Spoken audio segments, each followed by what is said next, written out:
नमस्कार, मैं हूँ अर्चना पाठक। आप सभी का विहन सीरीज यूट्यूब चैनल में हार्दिक स्वागत है। आज मैं लेकर आई हूँ कवि सरदार भगत सिंह विहंस जी की कहानी सही रिवाज का दूसरा भाग। इस भाग में गांव का वर्णन है, जहां आदिवासी समाज की परंपराओं से सुमन प्रभावित होकर समाज की परंपराओं को बदलने के लिए संकल्प लेती है। वह महसूस करती है कि उनके यहाँ सही रिवाज है, जिससे कि लड़कियों की संख्या नहीं घट रही है। तो आइए सुनते हैं सही रिवाज कहानी का दूसरा भाग। अभी तक पहले भाग में आपने सुना, सुमन गांव में एक शादी में आई हुई होती है। कुछ देर विश्राम करने के बाद और सोने के बाद सुमन लड़कियों व बच्चों के साथ गांव देखने निकल पड़ती है। यह एक आदिवासी गांव था। यहाँ सभी जाति बिरादरी के लोग रहते थे। गांव के कुछ घर कच्चे और कुछ पक्के बने हुए थे। कुछ दूरी पर हैंडपंप लगा था, जहाँ लोग बारी बारी से आकर पानी भर रहे थे। कहीं कहीं पर पक्की जगत वाले कुएं थे। बच्चे उछल कूद मचाए हुए थे। लगभग हर घर में गाय भैंस बांधने का स्थान बना हुआ था। गांव देखने के बाद सुमन गांव से बाहर की ओर बने एक रास्ते पर सबको लेकर चल पड़ती है। गांव के बाहर का दृश्य देखकर वह आनंदित हो उठती है। दूर दूर तक हर चीज बड़ी सुहावनी नजर आ रही थी। सुमन को सरसों के पीले पीले फूल, गेहूं की लहलहाती बालियां, चने व मटर से भरे पौधे, तरह तरह के पेड़, गन्नों के दूर दूर तक फैले खेत, वातावरण में फैली भीनी भीनी सुगंध और कलरव करते एक डाल से दूसरी डाल पर फुदकते पक्षी, पेड़ों से दूर दूसरे पेड़ तक आकाश में उड़कर जाती पक्षियों की कतारें, कभी कभी हल्की हल्की हवा के साथ हिलते पत्ते और गांव से दिखती छोटी छोटी पहाड़ियाँ बहुत ही मनमोहक लग रही थीं। मवेशियों को हाँकते चरवाहे, खेतों के बीच से जाती छोटी छोटी पगडंडियाँ, यह सब देखकर सुमन मंत्रमुग्ध हो रही थी।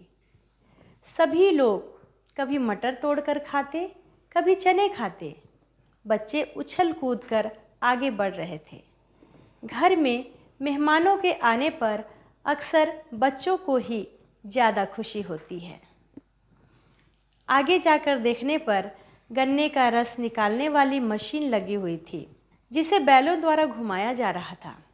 निकले हुए रस को कढ़ाई में इकट्ठा कर भट्ठी पर तपाकर गुड़ बनाया जा रहा था। सभी बच्चे गुड़ खाने और रस पीने की जिद कर रहे थे। किसान उनकी जिद को देखकर बहुत खुश हो रहे थे। वे बाल्टी भरकर रस और कटोरे उनके सामने लाकर रख देते हैं और ढेर सारा ताज़ा गुड़ भी ले आते हैं। सभी लोग रस पीने लगते हैं और साथ साथ गुड़ भी खाते जाते हैं। सुमन को शहर की मिठाइयाँ और पकवान इस रस के सामने फीके लग रहे थे। उसे लग रहा था, काश मैं यहाँ की रहने वाली होती तो कितना अच्छा होता। थोड़ी देर बाद उसकी निगाह सामने की ओर जाती है। वह देखती है कि एक बहुत ही बड़ा आम का पेड़ है। उसके नीचे एक लड़का और लड़की खड़े हुए हैं। उनके पहनावे और हाव भाव से लग रहा था कि कुछ ही दिन पहले उनकी शादी हुई है। सुमन सबको छोड़कर अकेले ही उस पेड़ की ओर चल देती है। वातावरण में गर्मी बढ़ गई थी। आम के पेड़ की घनी छाया और हल्की हल्की चलती पवन सुमन को आनंद विभोर कर रही थी। अचानक उसका तार्किक दिमाग सक्रिय हो उठता है। वह पहल करके उनसे पूछती है कि आप लोगों की शादी कब हुई है। लड़का जवाब देता है कि पिछले रविवार को हुई है। वह उनके घर, गांव और काम के बारे में पूछते हुए अपने असली मकसद पर आ जाती है। लड़के से पूछती है कि शादी में तुझे क्या क्या मिला है।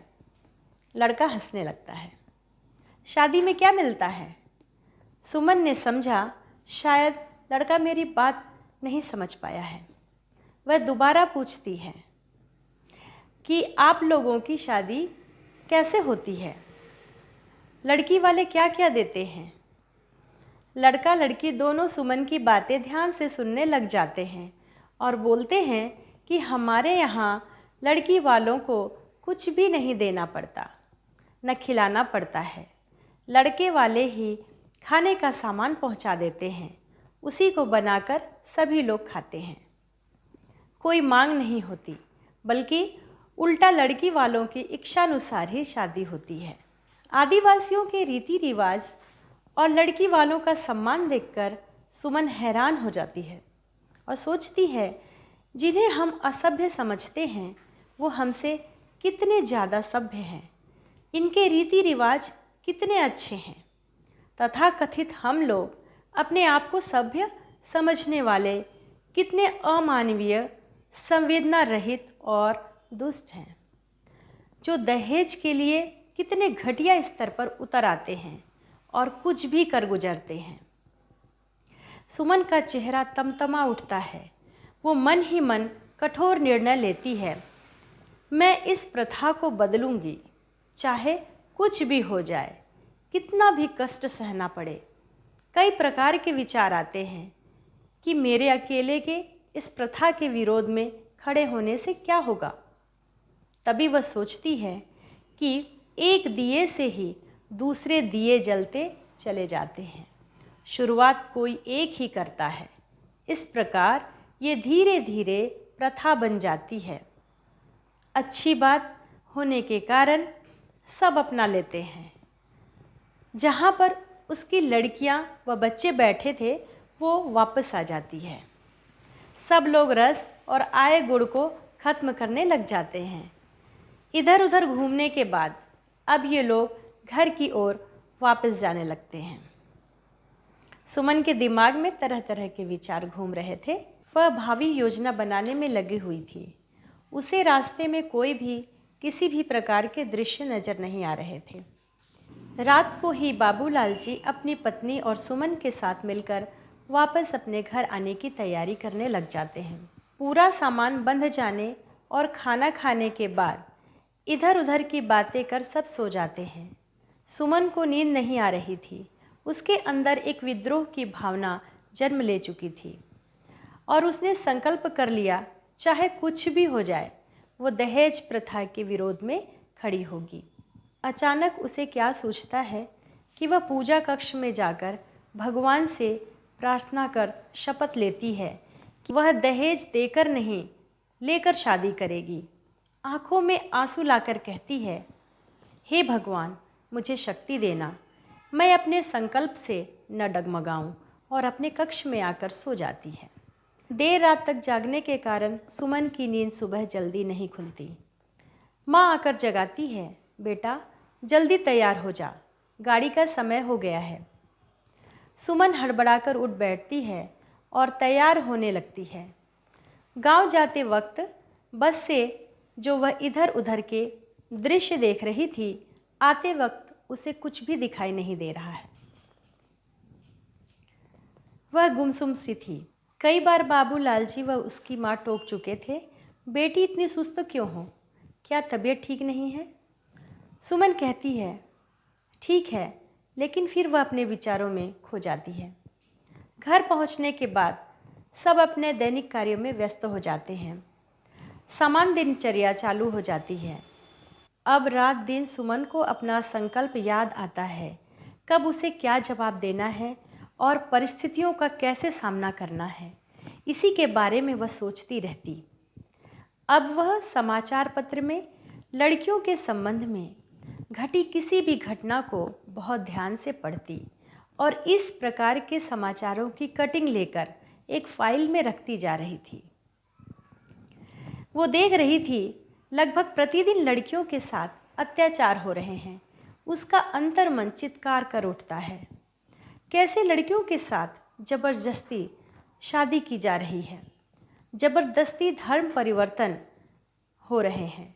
प्यार के जाल में फांसकर शारीरिक शोषण कर नर्क में धकेल दिया जा रहा है। किसी भी व्यक्ति को नीचा दिखाने के लिए उनके घर की लड़कियों के साथ बदसलूकी की जा रही है। समाज में हाहाकार मचा हुआ है।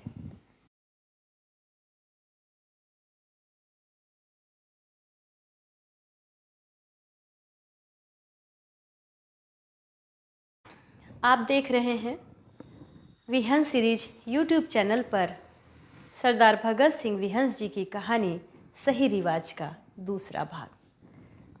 तो आइए देखते हैं आगे क्या होता है। हालांकि सरकार अब इस संबंध में बहुत कठोर दंड देती है। अपराधियों का सामाजिक बहिष्कार भी होता है, लेकिन कानून के लचीलेपन का फायदा उठाकर अधिकांश अपराधी बच जाते हैं। इस प्रकार के घृणित अपराध के लिए हर हाल में सजा का प्रावधान होना चाहिए, यह वह सोचती रहती थी। दहेज प्रथा के अलावा सुमन इस संबंध में भी गहन विचार करती है। उसके जेहन में एक नई प्रथा चलाने के बारे में विचार आते हैं। वह सोचती है कि अगर कोई लड़का लड़की के साथ प्यार का चक्कर चलाकर शादी करना चाहता है तो वह अपनी जाति और धर्म का परिवर्तन करे, और जो संतान हो उसकी जाति व धर्म लड़की की जाति व धर्म का हो तथा उसे समाज मान्यता दे और सरकार की तरफ से कानून बनाया जाए। एक बात सुमन लगभग भूल चुकी थी कि उसने भी व्याख्याता पद के लिए आवेदन दिया था। जब उसकी कुछ सहेलियां हाई स्कूल के इस पद के लिए आवेदन दे रही थीं, यह बात सुमन ने अपने घर में नहीं बताई थी। एक दिन सुमन का लिखित परीक्षा देने के लिए प्रवेश पत्र डाक द्वारा घर पहुंच जाता है कि अगले महीने उसे व्याख्याता पद के लिए लिखित परीक्षा देनी है। सारा दिन कोई काम न होने के कारण सुमन समाचार पत्र, उपन्यास, कहानी की किताबें, कविताएं और गीत पढ़ने में बहुत रुचि ले रही थी। कभी कभी बाजार जाकर वो साहित्य से संबंधित बहुत सारी किताबें खरीद लाती और दिन रात पढ़ने में व्यस्त रहती। अच्छे लेखकों के गीत, कविताएं कई बार पढ़ती। उसके अंदर समाज की व्यवस्था के प्रति बहुत आक्रोश भरा हुआ था। वो देखती है कि लोग अंदर से कुछ और हैं और बाहर से कुछ और हैं। कई लोग आदर्शवाद की बहुत बात करते हैं, लेकिन समय आने पर अपने हित के लिए तुरंत बदल जाते हैं।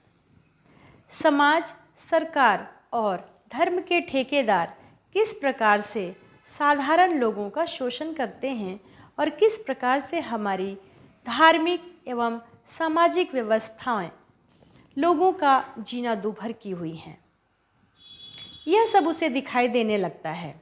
सुमन भी इन व्यवस्थाओं के विरुद्ध कलम उठा लेती है। जब सुमन के घर वालों को पता लगता है कि सुमन ने व्याख्याता पद के लिए आवेदन दिया है तो उसके पिता बाबूलाल जी बोलते हैं, बेटी कोशिश करके देख लो। अगर इस पद के लिए तुम्हारा चयन हो जाता है तो बहुत अच्छा रहेगा। उन्हें यह पता चल गया था कि आजकल के लड़के सर्विस वाली लड़की को ज़्यादा पसंद कर रहे हैं। हो सकता है सुमन की नौकरी देखकर कोई बहुत अच्छा रिश्ता मिल जाए। सुमन अब अपने दिमाग से सारे विचार हटाकर प्रतियोगी परीक्षा की तैयारी में जुट जाती है और नियत समय पर बहुत अच्छे ढंग से परीक्षा देकर आती है। लगभग 1 महीने बाद जब लिखित परीक्षा परिणाम आता है, वह अच्छे अंक प्राप्त कर पास हो जाती है। उसे 1 सप्ताह बाद साक्षात्कार के लिए बुलाया जाता है। लिखित परीक्षा में अच्छे अंक लिए एक खूबसूरत व्यक्तित्व के साथ जब वह साक्षात्कार के लिए उपस्थित होती है तो सभी लोग बहुत प्रभावित होते हैं। चयनकर्ताओं द्वारा जो भी सवाल पूछे जाते हैं, लगभग सभी का जवाब सुमन शालीनतापूर्वक दे देती है। कुछ दिनों बाद उसे नियुक्ति पत्र प्राप्त होता है कि उसकी नियुक्ति तुलसी ग्राम के हाई स्कूल में व्याख्याता पद के लिए हो गई है। वह जाकर अपना पदभार ग्रहण कर लेती है। तुलसी ग्राम शहर से लगभग 16 किलोमीटर दूरी पर था। विद्यालय मुख्य सड़क पर स्थित होने के कारण सुमन को प्रतिदिन जाने में कोई परेशानी नहीं होती है। बाबूलाल जी और उनकी पत्नी भगवान से प्रतिदिन यही प्रार्थना करते हैं कि सुमन के लिए अच्छा खानदान, संपन्न घराना, प्रशासनिक पद पर कार्यरत कोई सुंदर सजातीय वर मिल जाए। अब वो शादी में देरी नहीं करना चाहते हैं। जिंदगी का क्या ठिकाना, कब क्या हो जाए। हमेशा दिन रात इसी संबंध में चर्चा होती रहती और कई जगह उनके द्वारा इस संबंध में बात भी चलाई जा रही है और मन को सांत्वना देते हैं, जब समय और संजोग होगा तो देरी नहीं लगेगी, सब काम हो जाएगा। सुमन विज्ञान विषय में स्नातक है। इस कारण प्राचार्य द्वारा उसे विज्ञान विषय पढ़ाने के लिए दिया जाता है। वह बहुत ही तर्कपूर्ण ढंग से विद्यार्थियों को विषय के हर पहलू से अवगत कराती है, ताकि विद्यार्थियों को सुगमता से हर चीज़ समझ आ जाए। इसके अलावा घर आकर वह प्रतिदिन गीत और कविताएं अवश्य लिखती है। धीरे धीरे लेखनी बहुत परिष्कृत हो जाती है। विद्यालय में प्राचार्य, शिक्षक और विद्यार्थी सभी उसका बहुत सम्मान करते हैं। कभी कभी वह अपने द्वारा लिखे गीत सस्वर गाकर सभी का मन मोह लेती है। शासन द्वारा तुलसी गांव को आदर्श गांव बनाया गया था। जिले में कुछ महीने पहले ही श्रीमान जिलाध्यक्ष द्वारा पदभार ग्रहण किया गया था। प्राचार्य को मुख्यालय से यह सूचना मिलती है कि श्रीमान जिलाध्यक्ष महोदय गणतंत्र दिवस के अवसर पर मुख्यालय का कार्यक्रम होने के उपरांत तुलसी गांव के कार्यक्रम में भी उपस्थित होंगे। विद्यालय के प्राचार्य द्वारा कार्यक्रम समिति बनाई जाती है। सर्वसम्मति से समिति का अध्यक्ष सुमन को बनाया जाता है। आपस में विचार विमर्श कर कार्यक्रम तैयार कर लिए जाते हैं और विद्यार्थियों को कार्यक्रम से संबंधित प्रतिदिन पूर्वाभ्यास कराया जाता है। सुमन व अन्य शिक्षक बड़े मनोयोग से कार्यक्रम को सफल बनाने के लिए हर छोटी छोटी बात पर बहुत ध्यान देते हैं, कहीं कोई कमी न रह जाए। कभी कभी विकासखंड शिक्षा अधिकारी भी तुलसी ग्राम आकर कार्यक्रम संबंधी निर्देश देते हैं और कहते हैं कार्यक्रम हर हाल में सफल होना चाहिए और उनके द्वारा इस कार्यक्रम के लिए एक बहुत बड़ी राशि भी विद्यालय को आवंटित की जाती है। जिलाध्यक्ष के आने का समय 11:30 बजे निर्धारित होता है और वह नियत समय पर अपने पुत्र अभिषेक, पुत्री आकांक्षा और पत्नी के साथ तुलसी ग्राम पहुंच जाते हैं। जिलाध्यक्ष के अलावा मुख्यालय के एक प्रभावशाली नेता पुत्र सुशांत दूसरी गाड़ी में, जिन्हें प्राचार्य द्वारा आमंत्रित किया गया था, वो भी समय पर आते हैं। प्राचार्य, शिक्षकों और सभी विद्यार्थियों द्वारा जिलाध्यक्ष एवं उनके साथ आए आमंत्रित लोगों का पुष्प गुच्छ से स्वागत किया जाता है। कार्यक्रम के संचालन का भार प्राचार्य द्वारा सुमन को दिया जाता है। खूबसूरत व्यक्तित्व और मिठास भरी आवाज़ होने के कारण सुमन सभी के आकर्षण का केंद्र बन जाती है। संचालन के समय वह जब बोलती है तो दूर दूर तक पहाड़ियों से टकराती हुई उसकी आवाज़ की गूंज सुनाई देती है और ऐसा लगता है जैसे जल तरंग बज रहे हों। कार्यक्रम बहुत अच्छे ढंग से संपन्न होता है। श्रीमान जिलाध्यक्ष के हाथों कार्यक्रम में भाग लेने वालों को पुरस्कार वितरित किए जाते हैं। जिलाध्यक्ष द्वारा भी अपने संबोधन में कार्यक्रम और व्यवस्था को सराहनीय बताया जाता है और अंतिम में सुमन प्राचार्य महोदय को आभार व्यक्त करने के लिए आमंत्रित करती है। प्राचार्य महोदय इस कार्यक्रम को सफल बनाने का सारा श्रेय सुमन को देते हैं। उपस्थित लोगों को बताते हैं कि सुमन बहुत अच्छी लेखक और गीतकार है। थोड़ी देर पहले जो नाटक दिखाया गया है सुमन द्वारा ही लिखा गया है। देशभक्ति पर भी सुमन द्वारा कई गीत लिखे गए हैं। श्रीमान जिलाध्यक्ष द्वारा सुमन को कहा जाता है कि उसके द्वारा देशभक्ति पर लिखा गया कोई गीत सुनाए। सुमन अपनी आवाज़ में स्वयं का लिखा गीत जो जिए और मरे देश तेरे लिए सुनाकर सबको मंत्रमुग्ध कर देती है। सही रिवाज कहानी का तीसरा भाग 26 जनवरी गुरुवार सुबह 8 बजे प्रसारित किया जाएगा। नई नई कहानियाँ, गीत, कविताएं देखने के लिए आप विहन सीरीज यूट्यूब चैनल को सब्सक्राइब, लाइक, कमेंट, शेयर अवश्य करें। धन्यवाद।